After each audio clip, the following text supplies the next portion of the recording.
From hopeless continent to rising Africa, the continent of Africa and African people have been exploring ways to develop itself. And also, it has been reaching out to the rest of the world, particularly China. China-Africa cooperation expands to public health, education, and services from just manufacturing.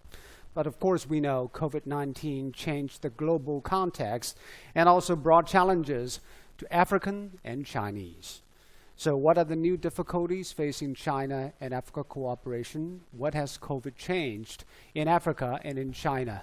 And what will be the possibility of collaboration between China and Africa in the post-COVID era?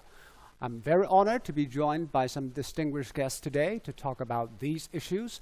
Let me introduce them to you.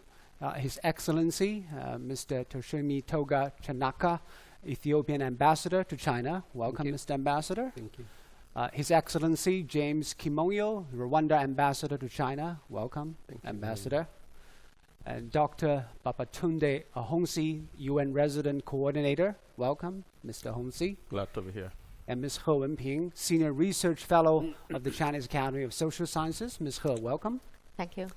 Leslie Marsdorp, Vice President and CFO of New Development Bank. Welcome, Leslie. Thank you.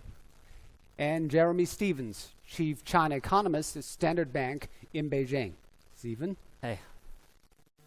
Before we delve into our discussions, let's take a look at a short video detailing China-Africa cooperation so far. In 2020, we explore the new relationship between China and Africa. 共叙中非兄弟情谊。 Global health is a top priority. In what ways can China and Africa work together in public health management? New economic growth becomes urgent.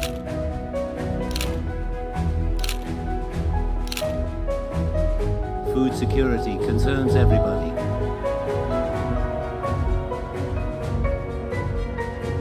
Transformation of manufacturing and industry is a necessity.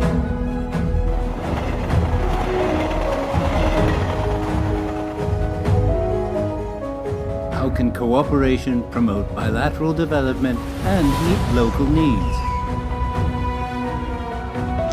Diversity is beautiful, but needs understanding. How can we share distinct cultures with creativity?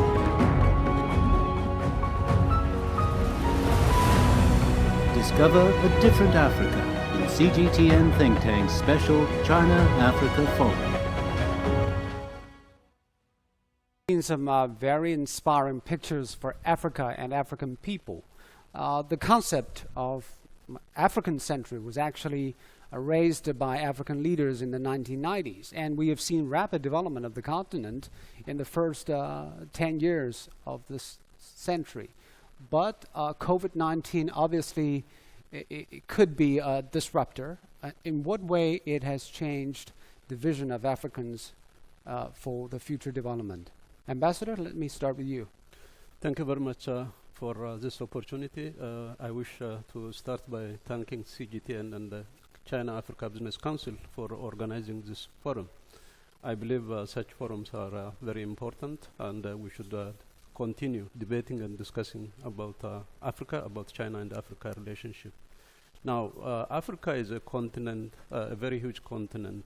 It's a continent comprising 54 countries, a continent of 1.3 billion people, a continent as diverse as it could be.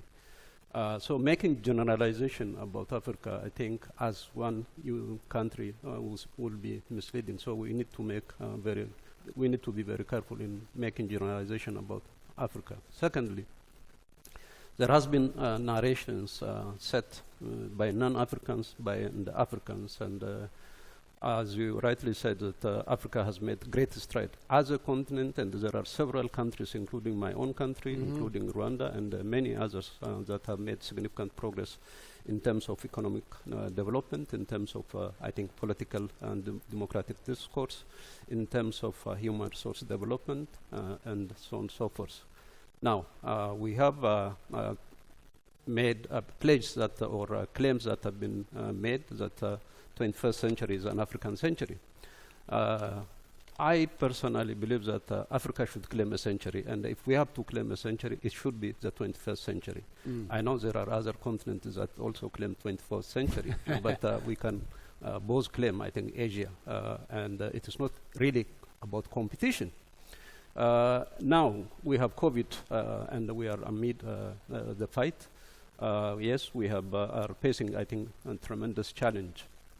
Now, the work we have started to realize this century to be an African century, in my personal view, again, I should continue, and we have to do things, I think, so that we can achieve both the efforts that we are making to contain COVID-19, and at the same time that there are visions that we have started for the continent and for individual countries. Vision Agenda 2063 for Africa, which is aimed at integrating the continent, which is aiming at seeing Africa as a prosperous continent, peaceful and a stable country, a continent that takes its rightful place among the community of nations. I think we should really, during fighting, after post-COVID, we should continue adjusting, of course, our programs, adjusting, I think, some of our policies due to the impact of COVID, but we should continue working on the vision that we have set for ourselves. Now, we have partners in this process, including China, including, of course, other major economies. So the partnership also continue. There is, I think there are two important things here. First, how soon will you continue COVID-19? That's one. Secondly, how do you really transit from COVID situation into post-COVID situation? And then how do we really also address ourselves after post-COVID? I think these are very critical. Secondly, to me, what is critical and important is what we do in Africa, and then, of course, what we do with our partners. These are two very important factors, but just to answer your question, I think we should manage the current challenge as well as the future vision we have. Yeah. The balance is very delicate because if you take the situation in Ethiopia, we haven't shut down our economy because we cannot afford to do that. So what we are trying to do is to balance really protecting, controlling the virus, and at the same time, of course, we are trying to also work on the economic front. And I think that is the policy direction we should continue. Yeah. Ambassador Kimonyo, as Ambassador Chanaka just mentioned, probably each country has its own unique challenge in Africa, even they're all African countries. So how is Rwanda adjusting to the new situation, and how hard is it to keep a balance? Thank you very much. Thank you, CGTN, for inviting us and for organizing this forum. I think it's well said by my brother Ambassador Teshome. I mean, the new challenge that we face as a continent and in our respective countries is a global challenge, which came to us where we were in the process of working together to really realize the transformation of our continent.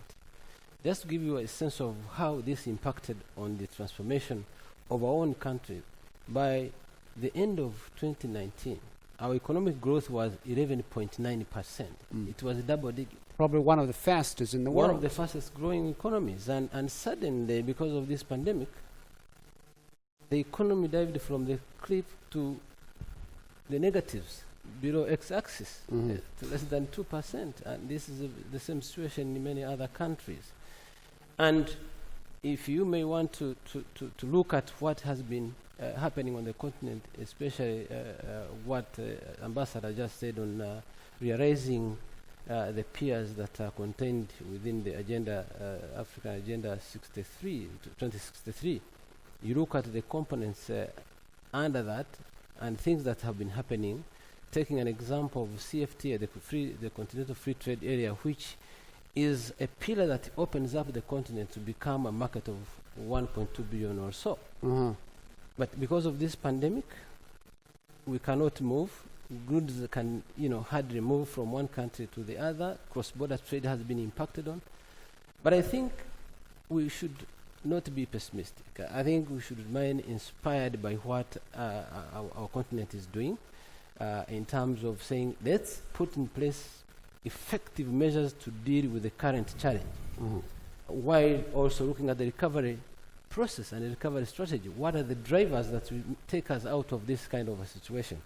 And precisely what you said, it's very critical that we continue to work with the countries that are very, very supportive of the African continent, like China. You see, when China talks about win-win cooperation and the shared future, what His Excellency President Xi Jinping has been saying is not a political rhetoric. I attended in November the China International Import-Export event in Shanghai.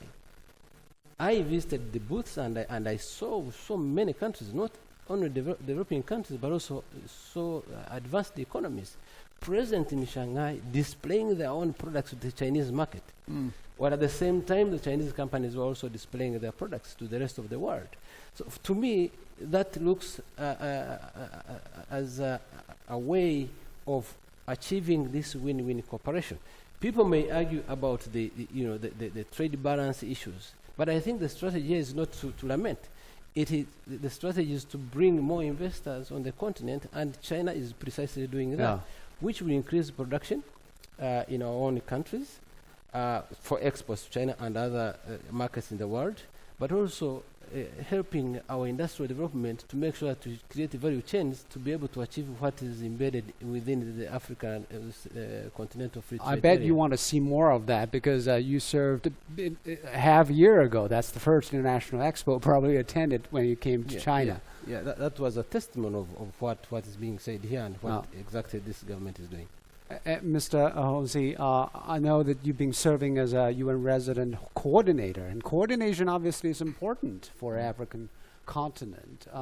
As Mr. Ambassador mentioned, the African Trade Union is being disrupted because of COVID, but do you share his optimism about Africans' coordination and cooperation in the economic front? Thank you for the question, and thank you for the opportunity to be here. What the world is facing is an unprecedented health challenge, a pandemic that has generated significant social and economic disruptions. And because it is a major global crisis, the solution to it is well-coordinated global action with unified interventions by different institutions and countries working together. You do not solve global problems through local solutions. So that is the first point I want to make. And within such a coordinated global response, China-Africa relations forms an important part of that global response. So that is the way I would like us to see how we can leverage the relations between China and Africa in trade, in investment, in people-to-people exchanges to be part of a coordinated global response. We do see the crisis as potentially an opportunity, and I'm speaking now as the United Nations Resident Coordinator. Whenever human society is faced with significant crisis, major crisis, it responds by coming up with new ways of doing things. So what this pandemic presents to us is an opportunity to create a world of shared prosperity, a world of justice and fairness for all, where no one is left behind, and a world that takes care of the planet, the environment. So for us at the United Nations, the pandemic represents an opportunity to build back better. Of course, we first of all have to fix the health challenge. And the experience of China of being able to contain and control the outbreak in less than 6 weeks has significant lessons for Africa. And it is a good sign of coordinated global response that China has been very active in working with African countries, supporting African countries in their health response. I can go into the details later. China has also been very, very helpful in trying to ensure that we mitigate the disruptions to trade relations and economic relations with other parts of the world and with Africa. And because China was the first major economy to really come out of this, and to begin to sort of revive its economy and production and basically revive the global supply chains, the progress that China is making is critical to restoring normalcy to the global economy as a whole and to trade and other relations with Africa. But the key thing is that as we come out of this crisis, we should not be seeking to going back to business as usual. In any case, it can no longer be business as usual. We're already talking about the next normal or the new normal. And we have to equip, in the way we manage China-Africa relations, we have to equip Africa to be better able to take advantage of the opportunities that will be provided by the next normal, including, for example, significant injection of investment into infrastructural development, into building the ICT capacities of African countries, and into strengthening the resilience of the health systems across Africa. If we do that, then, for example, we know that the next normal is going to be a world that is essentially digital economy, digital culture, digital education. But how can Africa take advantage of that if we do not have the ICT infrastructure and the backbone to play a role in that? And China, as a leading player in ICT sector, can be a major partner to Africa in building back better to take advantage of the opportunities provided by the next normal. Yeah. This is a very interesting point Mr. Hongxi mentioned, because we can create a new normal for Africa, and that is the strong suit of China, communication technology, healthcare upgrading. So, Ms. He, can we see this COVID-19 not only as a crisis, probably as an opportunity, as the same word in Chinese, to create new capabilities, empowers Africans in a different way? Yeah, as you rightly said, the Chinese words like 危机 combined with two words. The first word is crisis, and the second word means opportunity. So we put those two words together, so which means we can dig out all those opportunities coming out from this crisis. Of course, like my colleagues just mentioned, the UN coordinator just mentioned, when you are facing the crisis, of course you need to fix it. You find a way how to mitigate those crises. Otherwise, all just talking about opportunity, even crisis bring a lot of opportunity, that's not making any sense. So we first phase is to fix those crises. For example, now we mentioned this COVID-19. I think so far, African continent has been doing a quite good job, when they're dealing with this crisis. We all know, when we, trace back to several months ago, when those virus come across to European continent, to the United States. Now, by that time, that's a fact. A lot of people, they are saying, even the World Bank published the report, give a high, the warning, to what's going to be happened in the continent. Even give a number, this very surprising number, saying maybe 1 billion people will be affected. So it's very, shocking when I read those report. But now we have seen the continent has been taking action, in a very good way, coordinated, African Union and also African Disease Control Center.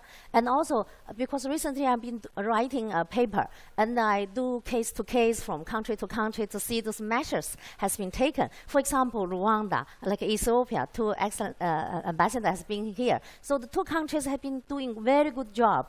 And now we have seen South Africa, maybe has seen very high, those confirmed cases. But anyway, all the continent, I think, have been doing good job. Those situations haven't appeared so far. We've seen India happened. We've seen Brazil, South American countries. So we show the very strong collective leadership, coming from African Union, coming from African, Disease Control Center, and all other African governments and the people. So I think now fix them and then find the opportunity. Opportunity, of course, like African integration. When now we're facing resurging global economy and also those trade protectionism, and of course the COVID-19 has cut the global production chain and also supply chain, all of that. Or even I have friends like in Egypt. He has been doing trade between China and North African countries, but he suffered a lot. Saying all those things cannot ship back and forth because one is the price is up, soaring, cannot afford it, and the timing becoming very long. A lot of flights now no longer, doing service. So all those challenges, I think, will be there for maybe a certain quite of time. So how to do that? Like in China, we're talking about the circling, domestically. We're talking about we have the size. Inner circle. Yeah, inner circle. For African continent, also African integration is there.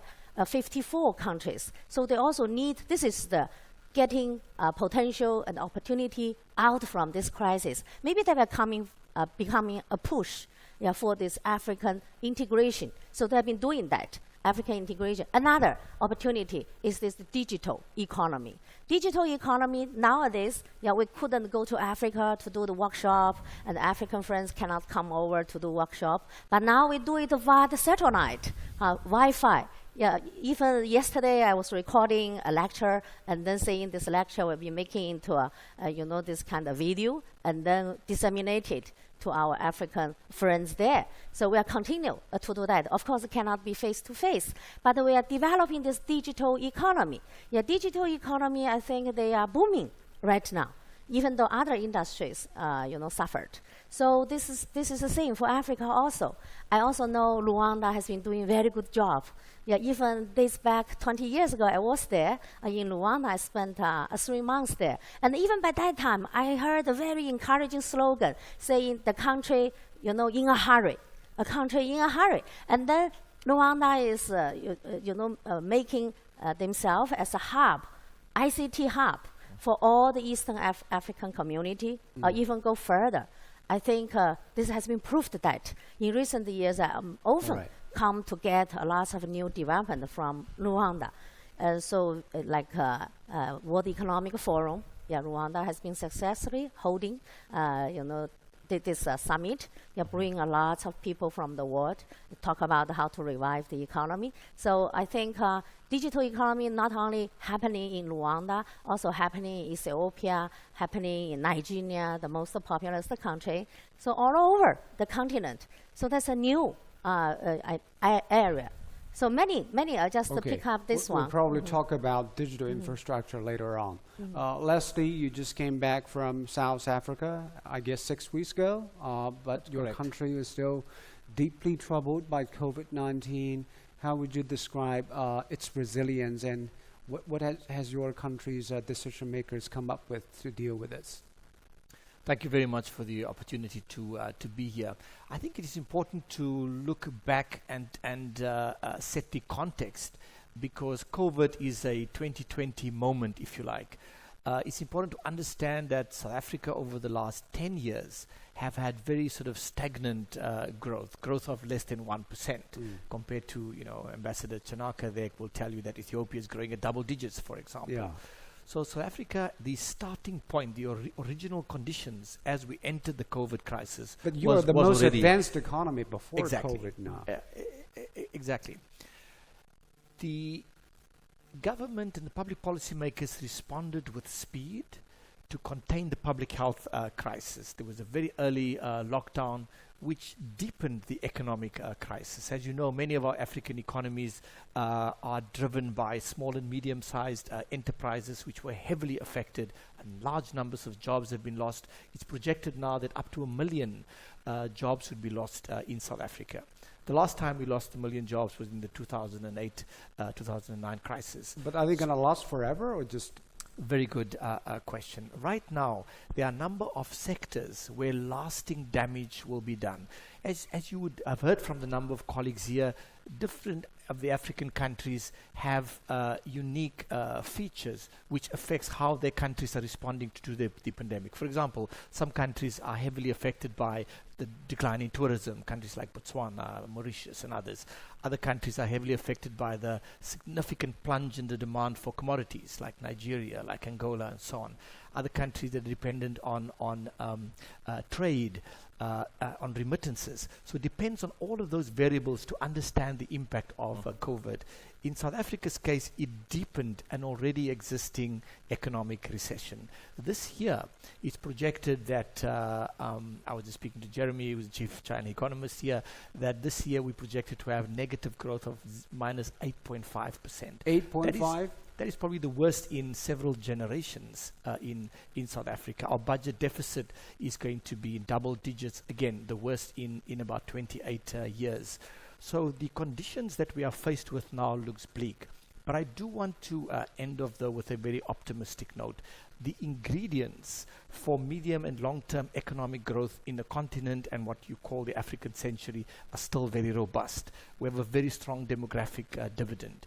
We have, as you've heard, we will have 2.5 billion people by 2050. The next 3 decades, we will have one of the central ingredients that many Southeast Asian economies had for their economic miracle. 2, we've heard from my colleague here, Van Ping, about the adoption of digital technologies and the potential that presents. The continent can leapfrog by the adoption of these technologies a lot of the developmental challenges which we are currently facing. Thirdly, I think we should not, with COVID, detract from implementing the hard structural and other reforms which we were embarking on pre-COVID. So provided that our policy mix stays in line with creating the conditions for growth, investing in infrastructure is what a number of the ambassadors have already highlighted. Investing in health and education, social infrastructure also critical. So I remain optimistic and positive about the potential to turn the situation around in the medium term. Yeah. It's interesting that you talk about financing. So Jeremy, this is your area on financing, probably the foundation of any development, especially in Africa. I know Standard Bank has branches across the continent. What is your assessment of the disruptions caused by this COVID, and can financing be still viable in such a context? Yeah, I mean, I first and foremost agree very much with what all the other panelists have said, particularly Leslie recently now about the economic situation. I think that COVID, if anything, COVID is a reminder to leaders that this is a clear litmus for your ability to manage a crisis, and you can be judged relative to other countries. And what we see is that poor decisions are being criticized aggressively, and a lot's at stake, so people's lives are at stake, and this matters in quite a profound way, obviously. And so what worries me about the outlook for Africa in the near term is we need to get the health crisis under control, and we need to do it in a way that doesn't cause significant amounts of destruction to jobs, employment, incomes, and so on. And it's a very difficult thing to do. And Africa has done relatively well so far, but most people suggest that COVID is going to peak later in Africa than anywhere else. And the problem is that emerging markets and many in Africa, the starting point is weaker. So the economic structure is less robust, they're more reliant on commodities, they're more indebted. But the real issue is the poverty, the inequality, the unemployment across the continent is problematic. And so people are angry, and people are likely to get more angry if they see institutions of the state, so the government, the legal system, accountability, all of those things prove to not be effective. So I think there's an underestimation of the civil dissatisfaction that could rise out of coronavirus and the frustration that people feel on the ground. As a result of that, I think that the critical thing is that government, civil society, private companies have to get together and realize that we're all in this together, the global community, like a couple of colleagues have said, are also part of the solution. And we need to think proactively about how we're going to solve this problem. Now, the issue is that Africa, and like the two ambassadors said earlier, we've got long-term plans. Those are very, very important. That's the structural drivers for Africa's development over the next 20, 30, 40, 50 years. But this will drain resources. This will take attention from that. And so getting that right is going to be problematic. In terms of financing, what I would say is that as a result of that pressure and the importance of having the right policy put in place, I think things like ease of doing business, so countries focusing on how can we make it a more pro-business environment to attract investment, to attract private engagement in our economy, is very important. And so President Cyril Ramaphosa in South Africa, he last year said, you know, he wants South Africa to go from 82 to 50 in the rankings, and he set a list of the things that he would like to promote.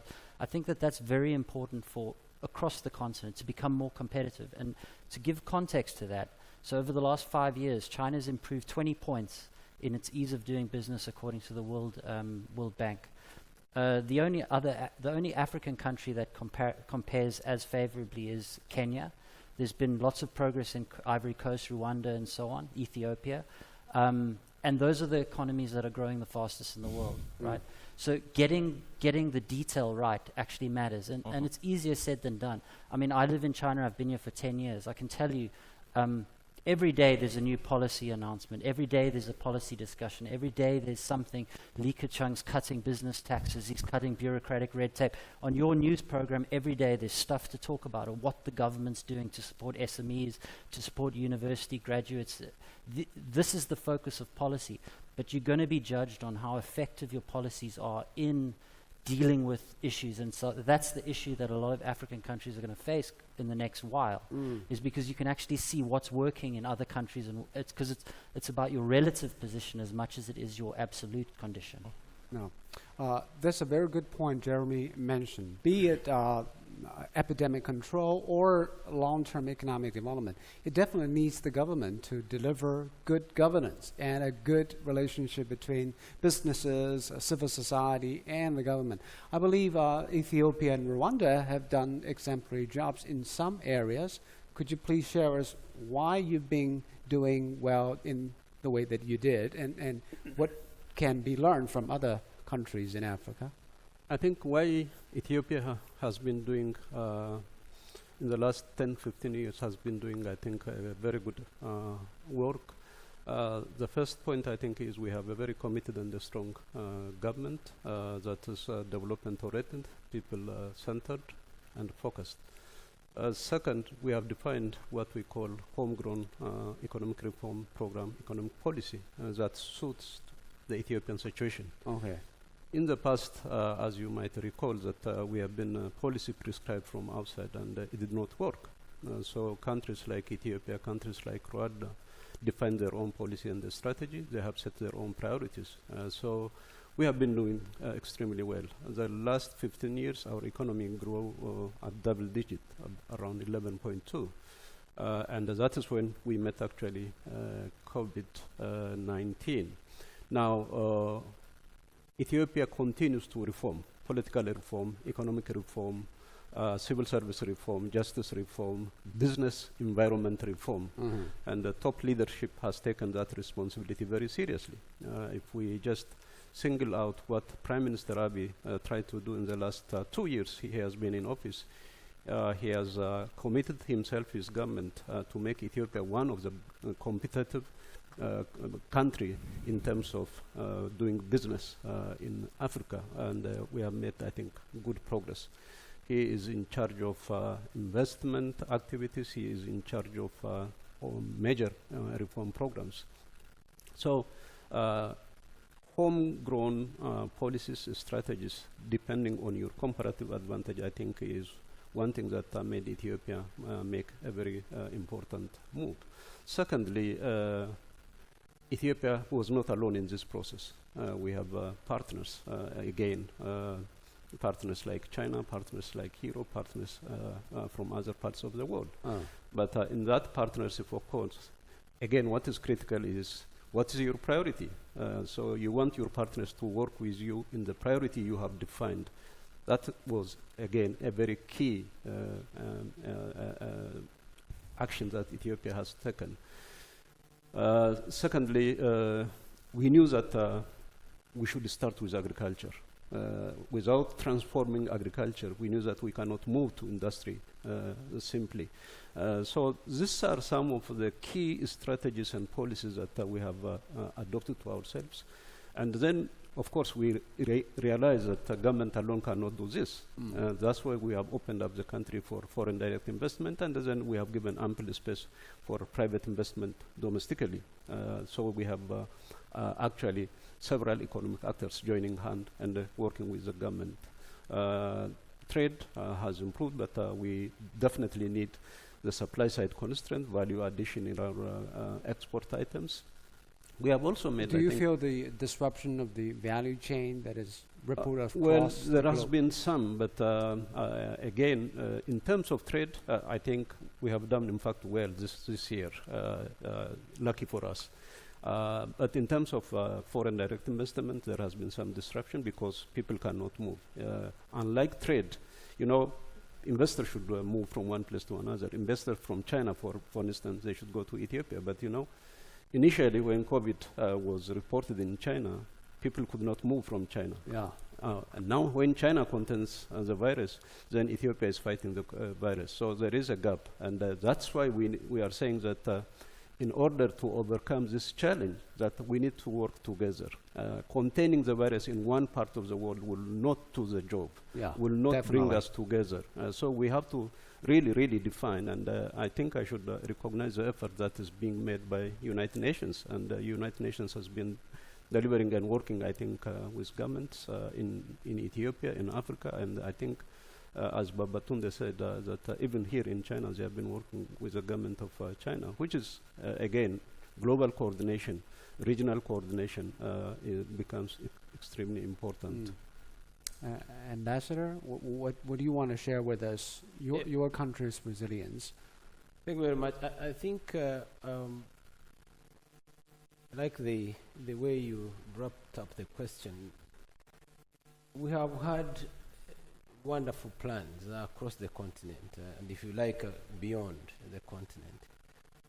What has been the stumbling block to convert the best ideas and plans into actions that have impact on people is leadership. Leadership.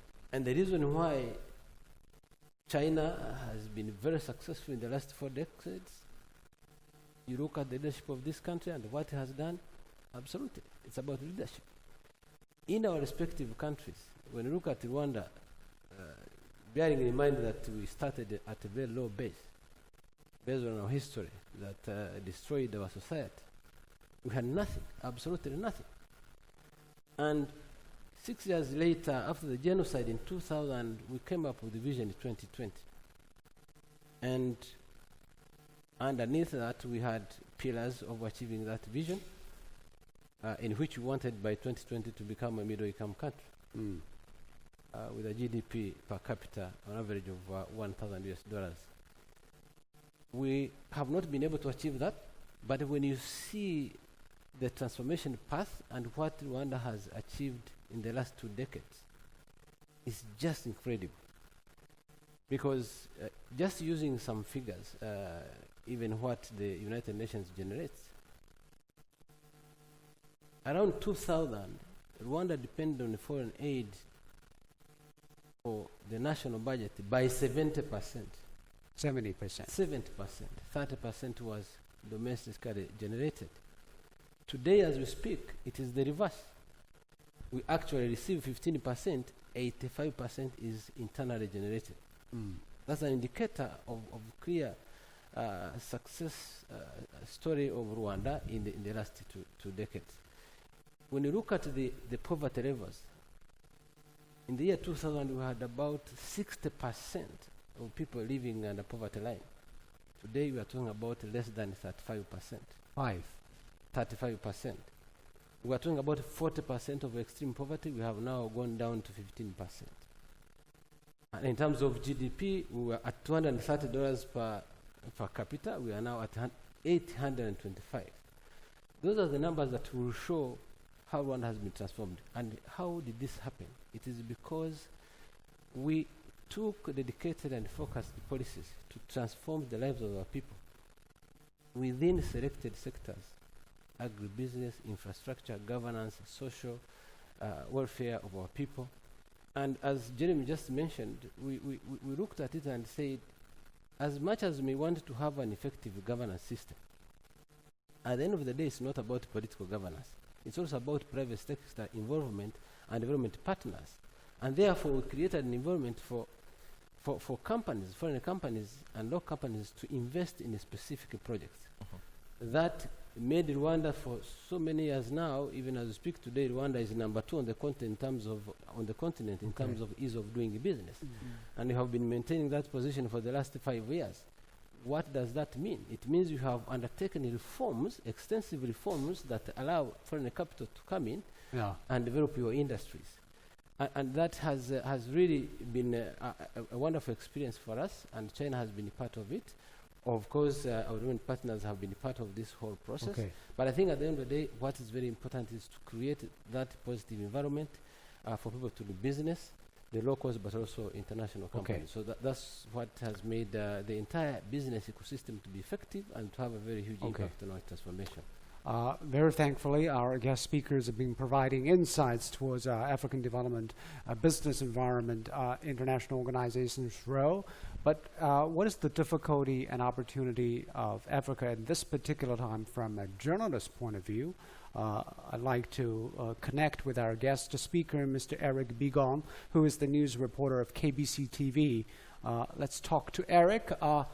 So Eric, I know that COVID-19 has probably hit hard on the people in Africa, especially those who work from their hands to mouth.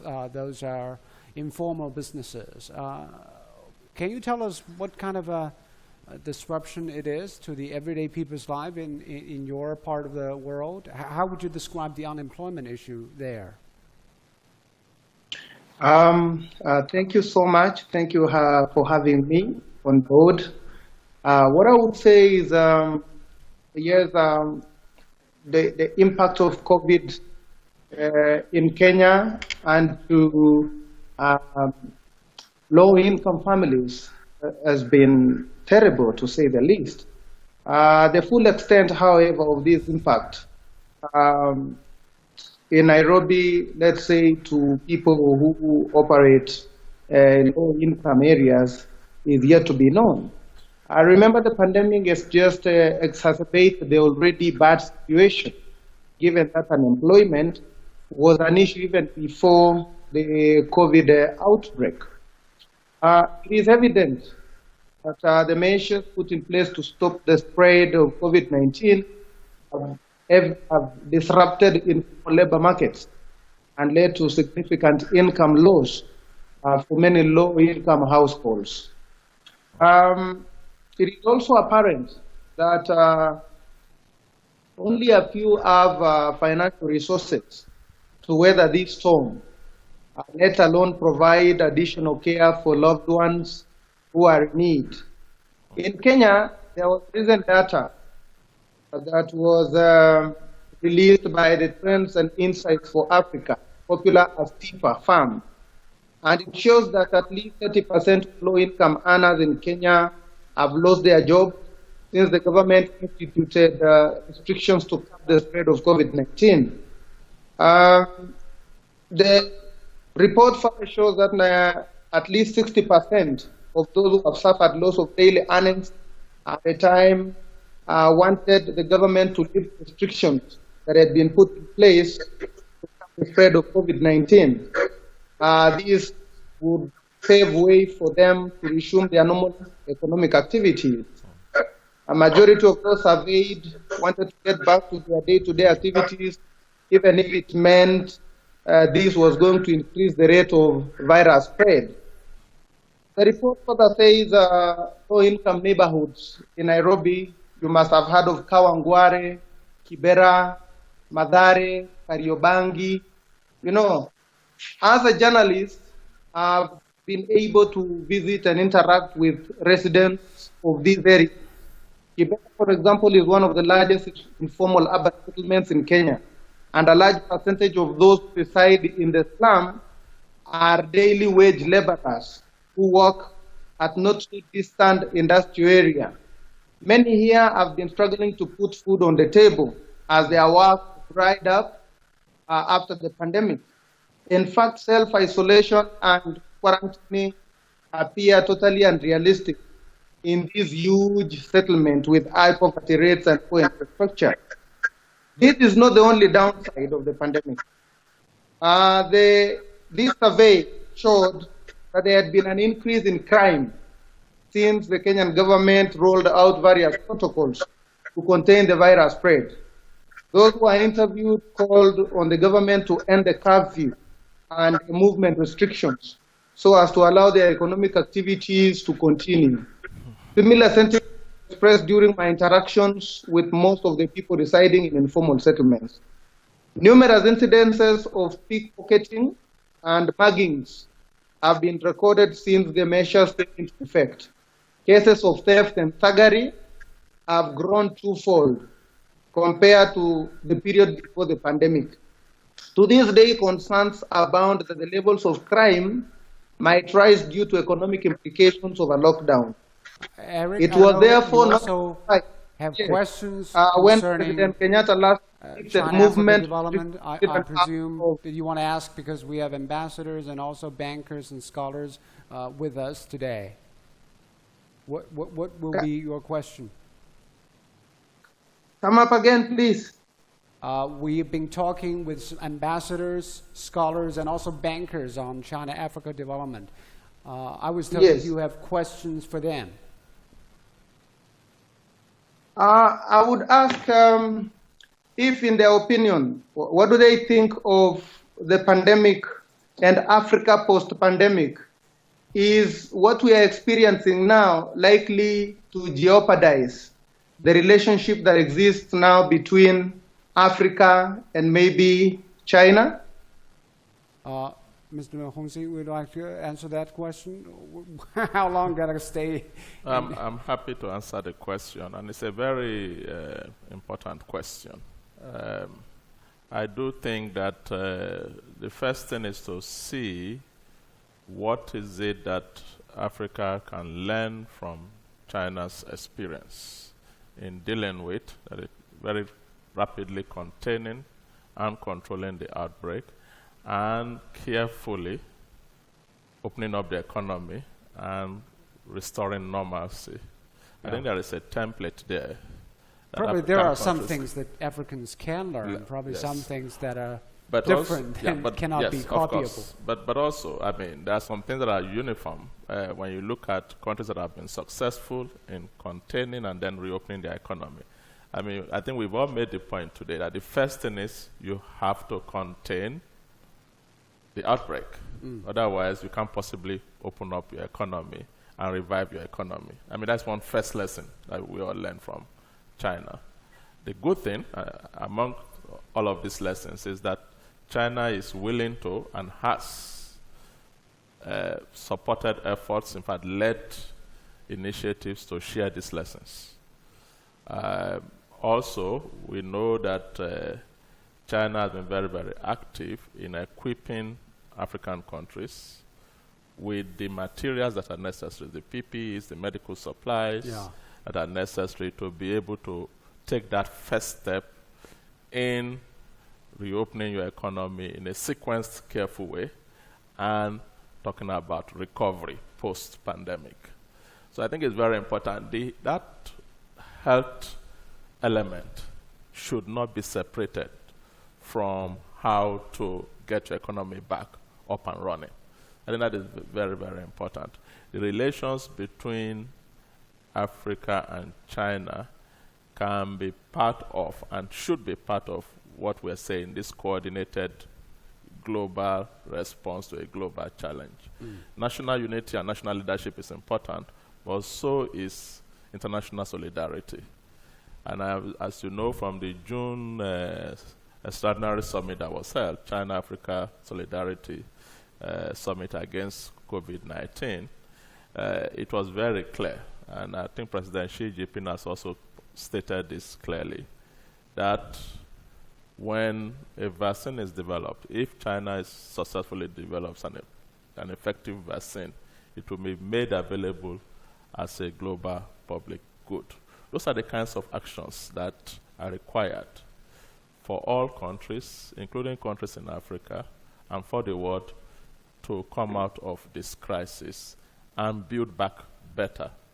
The whole initiative by G20, which China is also part of debt suspension, 2020, we hope it can be extended to 2021, debt service suspension, hopefully expanded even to debt relief, because we know one of the consequences of the adverse economic impact of the pandemic is to further worsen the indebtedness of many countries in Africa. Again, international action, solidarity, and cooperation is required, and China-African relations can be a big part of that solution of getting to debt sustainability, because as you know, China is the most significant bilateral donor to Africa. And many of these bilateral debts that we talk about, much of it is to China. So if we are to fix the problem of debt, China-Africa relations has to be a big part of that story. So we do, see that the way we work together, China and Africa and the rest of the world, in tackling this problem is key to how we get out of it and build back better. Okay. I hope Mr. Alonsi's remarks answer your question, Eric. Thank you very much for your questions and your earlier messages from Kenya. Thank you, Eric. Thank you. But Mr. Alonsi, you mentioned international coordination and collaboration. There is a big caveat that is happening. That is the U.S.-China rivalry and tensions. How do Africans view the changing global geopolitics and geoeconomy? Will that have some bearings on Africa? I'm sure it will, but I will leave that to the ambassadors. They are in a better position to answer a question like that. Yeah, maybe some short comments on where do you see this goes, and will you be caught in between? Well, I think we should not be called upon to make a choice. China is important for Africa. United States is also important for Africa. But the two largest economies are important for global economy, for a global order.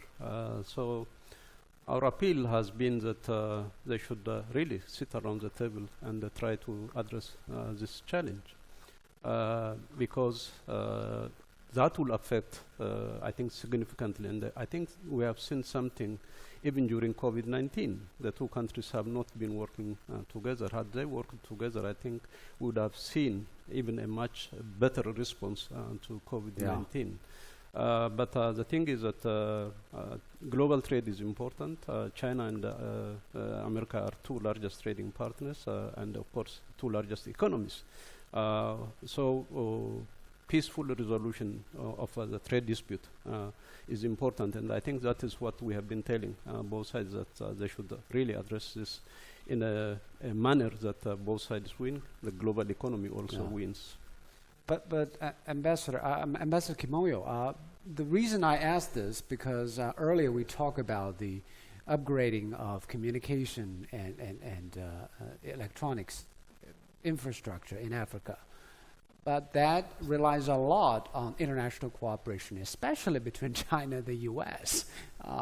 If you want to improve your communication infrastructure in Africa, can you do it without China and China and America on the same page? You have to choose a standard, you have to choose a technology, you have to choose a platform. If that is the case, well, it's a daunting challenge. I mean, it's a very tricky question because from where I sit and from what I know, we have diverse type of technologies in our respective countries that are applied in different ways in health, in education, in agriculture, in transport. And they come from across the globe. You see, even physically, we can say China is an entity, a standalone entity, US is a standalone entity. But in real terms, if you carry a mobile phone,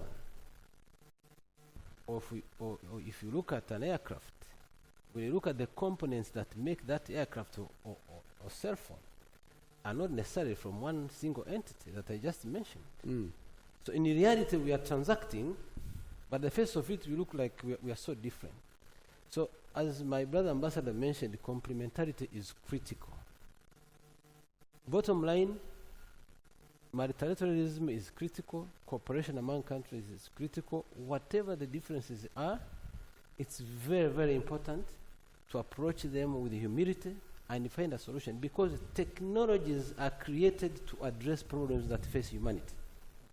Today, as I speak, Rwanda's coverage in terms of 4G is about 95%, meaning that everybody in the country, in whichever corner of the country, has access to internet and mobile phone. So for us, we look at technology as tools that come to address challenges. We are now able to deliver blood to the remotest part of Rwanda using drones. We are using robots to measure temperatures during COVID. We are using technologies to trace. We are using GPS to be able to determine, where the COVID cases are concentrated, to be able to establish control measures and lockdowns. So I think technology, for me, comes handy in terms of addressing the challenges that we have globally, and this makes me to believe that China and the US will be able to come around one table and say, at the end of the day, we are seeking solutions to the challenges that face humanity and facing all of us. I hope both decision makers in Beijing and Washington can listen to what you just said. Let's run a video of a former health minister from Mali saying about what we're facing right now in terms of COVID. Frontal front, in economic front, we are seeing growing inequalities every single places, and coronavirus epidemic has been able to demonstrate that we are not ready, that we are not prepared, and to be able to respond to those changes, to be able to meet the sustainable development goal in 10 years time from now is very important to engage young people, to make sure that the youth will be at the center of our transformation, to make sure that we build the bridge between Chinese young people and African young people. We should not forget that young people represent almost 50% of the total population of most of the places today, particularly in Africa. More than 80% are below 30 years old.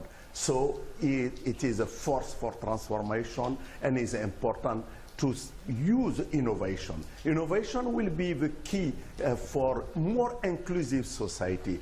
Innovation will be the key for certainly changing our setting, different setting, to be able to anticipate and to respond to the new world which is needed to emerge. In this world need to be built on unity between, of course, different parts of the world, but particularly between China and Africa. And I want to say that you are building already this path with all of us today. Innovation, of course, is very important, especially for a young and ambitious continent like Africa. But it seems there is a conventional wisdom that Africa will enjoy the demographic dividends for quite some time. But do you think, Leslie, the challenges of COVID has actually made the problem pronounced? Because we've been talking about brain drain in Africa. People are moving away from Africa to seek better chances in other parts of the world. Will COVID turn around this trend? I think, as my colleagues have mentioned earlier on, COVID certainly presents a new and unique set of circumstances. There is no question that it has put a reverse gear on the economic progress that we have made. As I mentioned earlier on, we started this first part of the century with spectacular growth for at least 8-9 years. Then the financial crisis came. We then recovered and again had very good growth. And then the commodity super cycle sort of dipped it again. And now COVID is reversing. So we have to firstly acknowledge that it will do damage. However, I think it is within our power, as I mentioned earlier on, I think that there's so much lessons that can be derived from the China experience, especially around the acceleration of digital technologies in a whole range of sectors, in education, in health. What COVID has done, it's forced the education system online. So whether it is schools, whether it's universities, I'm very pleased to hear from the Rwandan ambassador that almost 90% of the country is covered, which means that a rural child will not be disadvantaged by COVID-19, but can have access to those online platforms. So this is a moment where we require policymakers to be bold in terms of taking the steps to lift the development path via the accelerated use of these technologies. And there are lots of success stories in terms of the use of agriculture, the use of drones, for example, in the commercialization of agriculture. This is a time where we have to search and experiment with new models, as has been successfully done elsewhere. But Ms. He, to have a better internet speed and access in Africa, you need investment, you need the government commitment. If we are living in a post-COVID time, how can we ensure that those things will substantiate? Yeah, I think as two ambassadors just mentioned, those experience from China and Africa, maybe we can make some little conclusion. One is the strong leadership. Another is the very good policy suitable to your country. Suitable, I think this is the key words. Not like blind copy who and who, because the country, they have different national conditions. So like this digital economy, why Rwanda can take the lead? So I'm also surprised to see almost 90% has been covered. Even I don't think our remote mountainous area has been covered. Yeah, when we are offering this online lecture or courses, and then I heard lots of stories saying the mountainous area, those students even, they don't have this computer connected. They cannot hear those courses online. So why Rwanda can do that? Because they have already found they themselves is a landlocked country. They don't have a harbor. Yeah, they don't have a big size like to make manufacturing industry. Even the railway cannot be established. This is called, thousands of hills country. Yeah, up and down, up and down. So, but the internet, yeah, those mountains, hills cannot prevent those signals. So very suitable for this country. And also Ethiopia, industrialization, that's the strategy. Yeah, they have been made. First, the 5-year plan for industrialization now has been finished, and then second plan, 5-year plan. So step forward.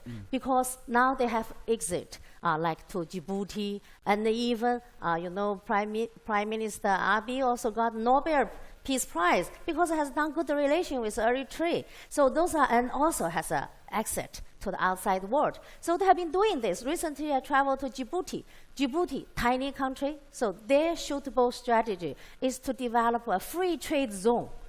Yeah, they're learning from Dubai. They're not copying the strategy like China. In your experience, do you think those countries in Africa have been smart enough to come up with, as you said, tailored policies for their own economies? Tailored policy. You cannot just blindly copy anywhere. Like China, no country can copy. We have a big size here. We have lots of things that are different with Africa. So Dubai, they want to be, Djibouti, they want to copy the successful story of Dubai. Yeah, becoming, the hub for linking Asia, Europe, and Africa. So this is the key. No matter you do what kind of thing, innovative, like Jack Ma has been doing this. Yeah, like Ambassador mentioned, need a partner. You cannot travel alone.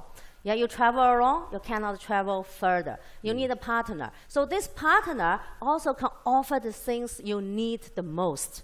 Yeah, like Jack Ma, travel to Africa, offer this idea, offer those money for, starting with this innovative, for the youth, especially the youth. And he said, yeah, in Africa, yeah, I want to see like even 100, even thousands Jack Ma. Yeah, because idea there. But can you Black Bank, identify those things. the ways that the Chinese have been reaching out to Africa? Because in the past, people say China simply buy resources from Africa. Now it's more investment in Africa and also business models and management experiences to Africa. It seems China has been trying in different approaches to reaching out to Africa. Now people talking about the experience sharing. Yeah, like anti-poverty experience, like how to transform China from agricultural society now become industrialization, becoming the first one in the world for in the field of manufacture. So all those experience. So it's not something dropping down to China from the heaven. So we learn it, like Deng Xiaoping said, we cross the river by touching the stone. So we learned how to find a suitable way for China's national condition. So for example, those special economic zone in our East Coast provinces, even I think our township enterprises also is a very good thing. That thing can help not like all those villagers rushed into big city. Make this urbanization rate is too fast and then cause like slums in the edges of the city. So that things even the big city cannot digest. And also make other, like a rural area, they're short of those labor force. They cannot develop. They make this imbalanced development, even within a country or within a province, even within a county. So that's not good. So township enterprises, I think that's a created job opportunity for the people just around that area. Okay. And then can keep a balance. So we have plenty of those experience would like to share with other countries. And talking about China-Africa, people always come up with a Belt and Road, and many Western critics always say, well, Belt and Road is a debt trap because it made African countries who are in huge demand of financing fall into the trap, unable to pay back, and then present their natural resources as collateral. Jeremy, do you find some legitimacy in this claims, or there is other side of the picture?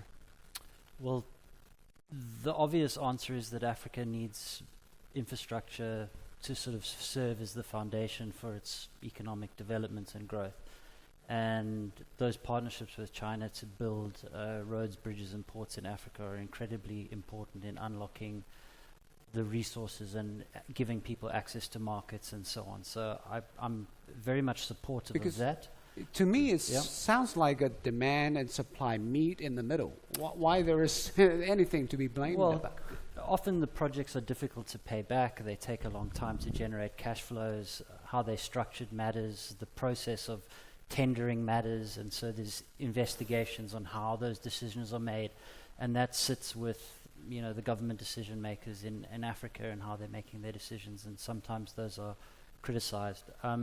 With regards to Belt and Road, and I don't want to say this in the wrong way, but it really irritates me when my colleagues and friends in Africa were so anxious to be part of Belt and Road. I want to be part of Belt and Road. I'm Nigeria, I'm Angola, I'm Ivory Coast. I think that Belt and Road, China is not disengaging from building roads, bridges, and ports in Africa. CDB, Exim Bank, the commercial banks, they're all doing that and they're finding lots of success in that. But what actually China was deciding that Belt and Road is really about its neighborhood in Asia. I mean, that's really what Belt and Road is, and it's morphed into something else. But if anything, what Africa needs to do, and it's the example from Rwanda and Ethiopia is very clear.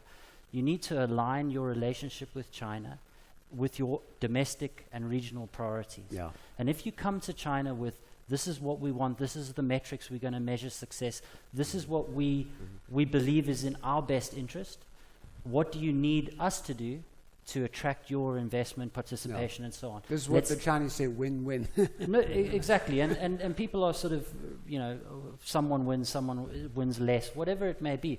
The point of the matter is, every time I go to see an investor anywhere in the world, the first country the first region they're interested in is East Africa. Why? Because of the economic reforms that have been underway for the last 5 to 10 years. Whether it's Japan, whether it's Germany, whether it's Denmark. So I asked our CEO of Africa, What are you thinking of Africa, COVID? And so straight away she says the opportunities are, and it's the free trade zone, LNG in Mozambique, the East African region because of the economic reforms, the China-Africa corridor, digitization, and wealth management. That's for our investment bank right now, what we're focusing on.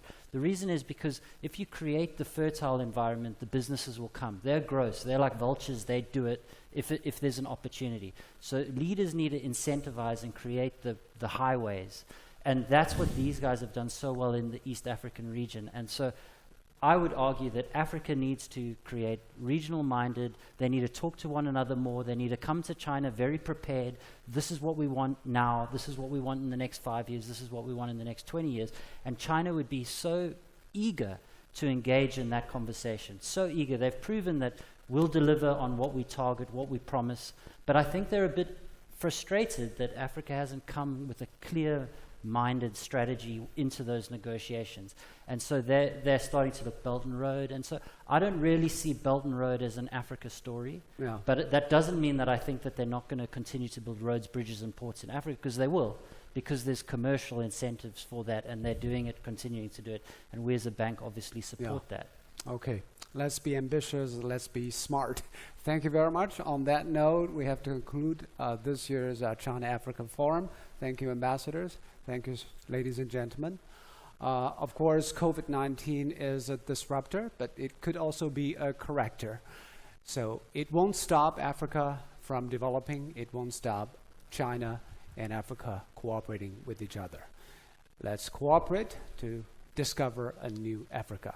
Thank you very much for joining this year's China-Africa Forum. Goodbye.